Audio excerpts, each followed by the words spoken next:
But what is truth? The Bible declares that the church needs to be able to discern the truth. And because Jesus Christ is wise and holds all knowledge, he will guard us lest we be deluded with enticing words. You ever heard something and you thought, man, this is too good to be true? That's kind of what I feel about Jesus. Could this really be that good and that true? He is the way, the truth, and the life. Did he really die on the cross to forgive me of my sins, and he died so I don't have to have eternity in death? Yes. What a blessing from God that is. I think I've told you this before, and I just struggle with this one particular theological conversation a lot. And I don't know why it just sticks with me, but it has been the question of my theological journey. And that is, where did Jesus go when he died? Because there are two different ways of looking at this.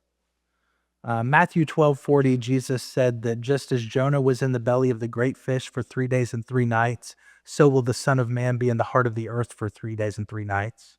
So we know that in one case, Jesus was saying, well, I'll be in the heart of the earth. But on the other hand, Jesus on the cross said to the thief, you're going to be with me where? In paradise.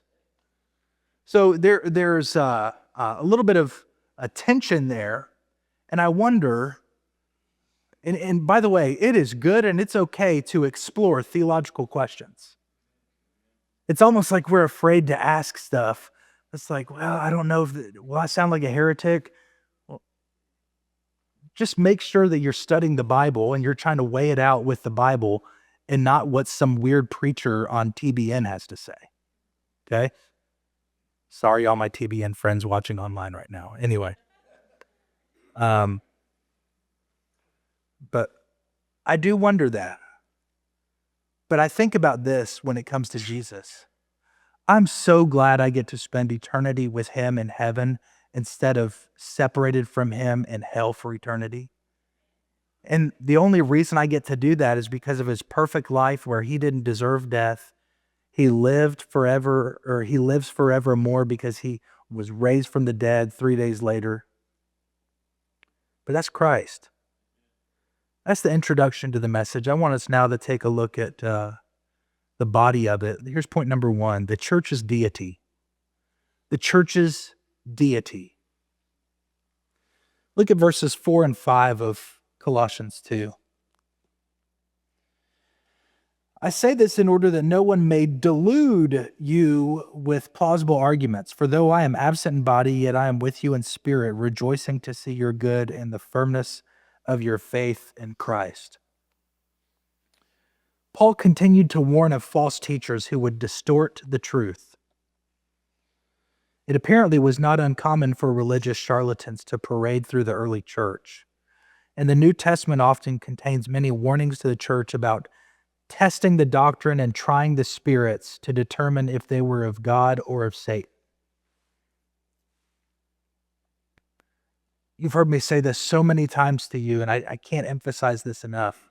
When you hear doctrine taught, you double check what you're being taught. And you make sure that it's being backed up in the Bible and not backed up by, well, this is what I think. Ultimately, it really doesn't matter what I think. It matters what this says.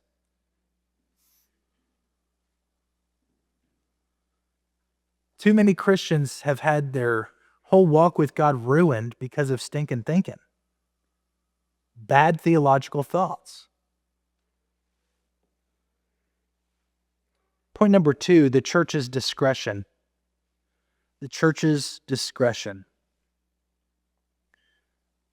Notice first the church's responsibility. Look at verse 4.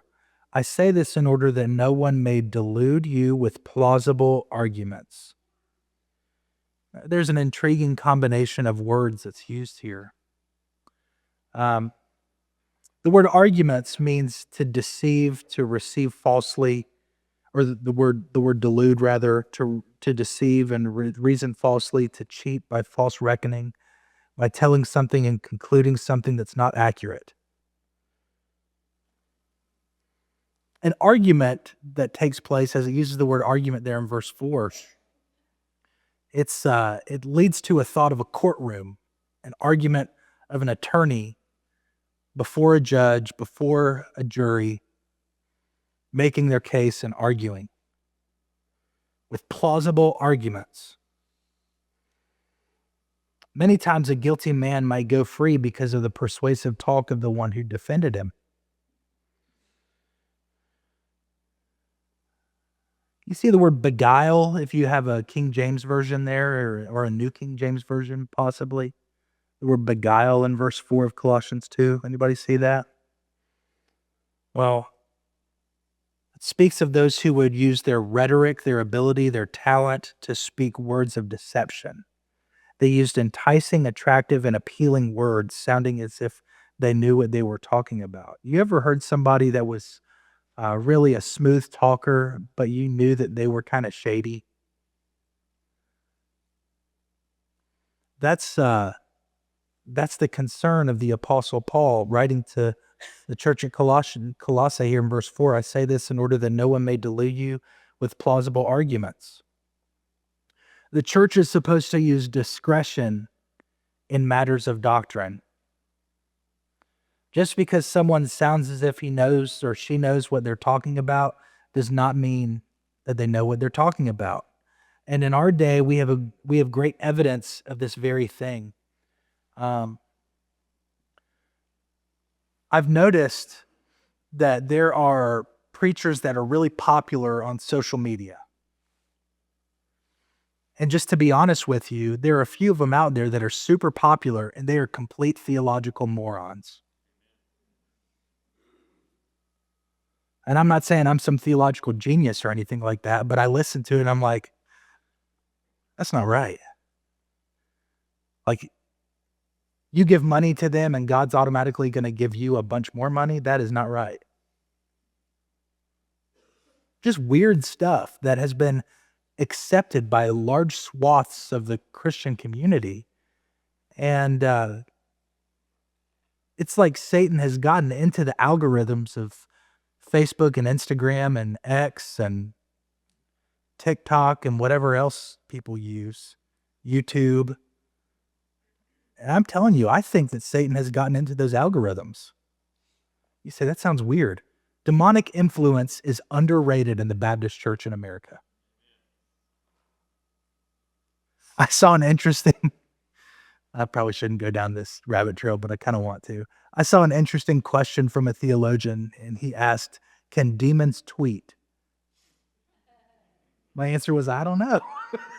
I don't know the answer to that, but I do know this. I think that just because someone is eloquent, that's no reason to assume that they're truthful. That's my whole point coming out of Colossians 2:4. I say this in order that no one may delude you with plausible arguments. The church must exercise discretion and see the very fine line between truth and falsehoods. In fact, the most dangerous false is that which is really close to the truth, but is just slightly twisted.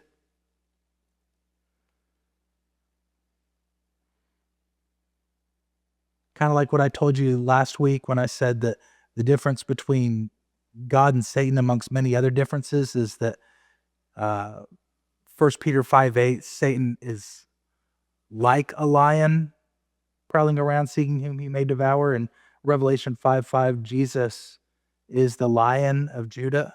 One's like a lion, one is a lion. That's a slight twist of difference between one being the real thing and one being a fake thing. The child of God needs great discretion today. We are bombarded from every side. So much knowledge is at our fingertips with our phones. So much knowledge. But what is truth? The Bible declares that the church needs to be able to discern the truth. And because Jesus Christ is wise and holds all knowledge, he will guard us lest we be deluded with enticing words.